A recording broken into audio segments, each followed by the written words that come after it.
আসসালামু আলাইকুম। আশা করি সবাই ভালো আছেন। সোহাস কিচেনের আজকের আয়োজনে আপনাদের জন্য নিয়ে এলাম একদম ঝামেলা ছাড়া ভীষণ মজার একটি আচারের রেসিপি। এই আচারটা তৈরি করা যেমন সহজ, খেতে অনেক বেশি মজার। আপনারা চাইলে এই আচারটা তৈরি করে সংরক্ষণ করে রেখে দিতে পারবেন। আশা করি এই আচারের রেসিপিটি ভালো লাগবে। তো চলুন দেখে নিচ্ছি। এই আচারটা তৈরি করে নেওয়ার জন্য এখানে আমি 1 কেজি কাঁচা আম নিয়েছি। এখন আমের খোসা ছাড়িয়ে খুব ভালো মতো ধুয়ে পানি ঝরিয়ে নিচ্ছি। আমার চ্যানেলে আরও বেশ কিছু আচারের রেসিপি আছে, চাইলে দেখে নিতে পারেন। নিচে ডেসক্রিপশন বক্সে সবগুলো লিংক পেয়ে যাবেন।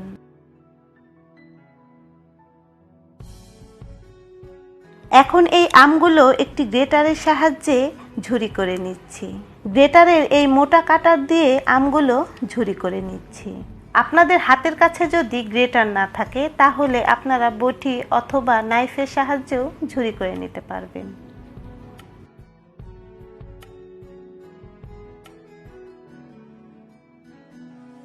দেখুন, ঠিক এইরকম করে সবগুলো আম আমি ঝুরি করে নিচ্ছি।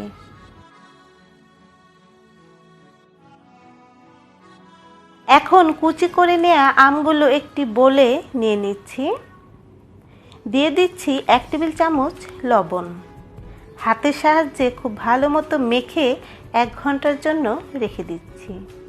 এই 1 ঘন্টা ঢেকে রাখার কারণে আমের টক পানিটা বের হয়ে যাবে।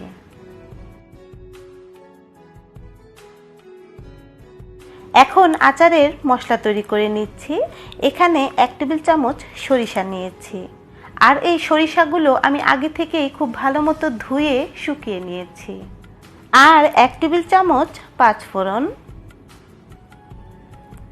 দিয়ে দিচ্ছি। 5-6টি রসুনের কোয়া আর 2 টেবিল চামচ হোয়াইট ভিনেগার দিয়ে ব্লেন্ড করে নিচ্ছি। তবে আপনারা চাইলে পাটায় পিষেও নিতে পারবেন। আর অবশ্যই ভিনেগার দিয়েই বেটে নিতে হবে, কোনোভাবেই পানি দেওয়া যাবে না। 1 ঘন্টা পর একটি পরিষ্কার পাতলা সুতির কাপড়ের মধ্যে মেখে রাখা আমগুলো নিয়ে নিচ্ছি। এখন হাতের সাহায্যে এইভাবে চেপে চেপে আমের এক্সট্রা টক পানিটা ফেলে দিতে হবে। একটু সময় নিয়ে এইভাবে চেপে চেপে টক পানিটা ফেলে দিতে হবে। যতটুকু সম্ভব হয় এইভাবে চেপে চেপে এক্সট্রা পানিটা ফেলে দিতে হবে।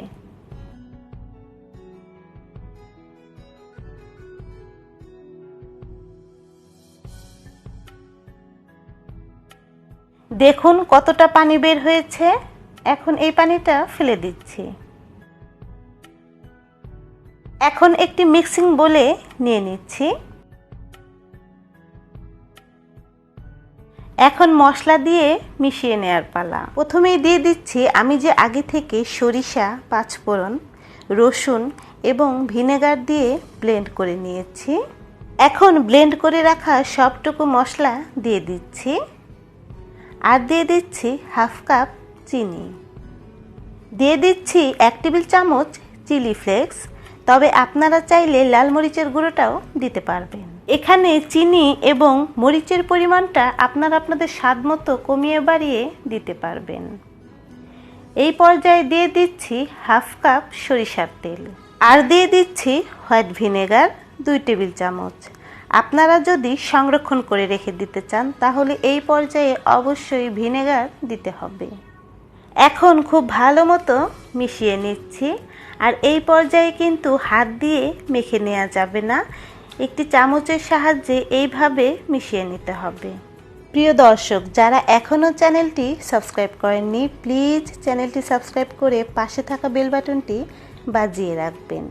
আর যারা চ্যানেলটি সাবস্ক্রাইব করেছেন তাদেরকে তো অসংখ্য ধন্যবাদ। খুব ভালো মতো মিশিয়ে নেওয়ার পর আরও 1/2 কাপ সরিষার তেল দিয়ে দিচ্ছি। আবারও হালকা হাতে একটু মিক্সড করে কাচের জারে ভরে নিচ্ছি। আমার কিন্তু জিভে পানি চলে এসেছে, আপনাদেরও কি তাই?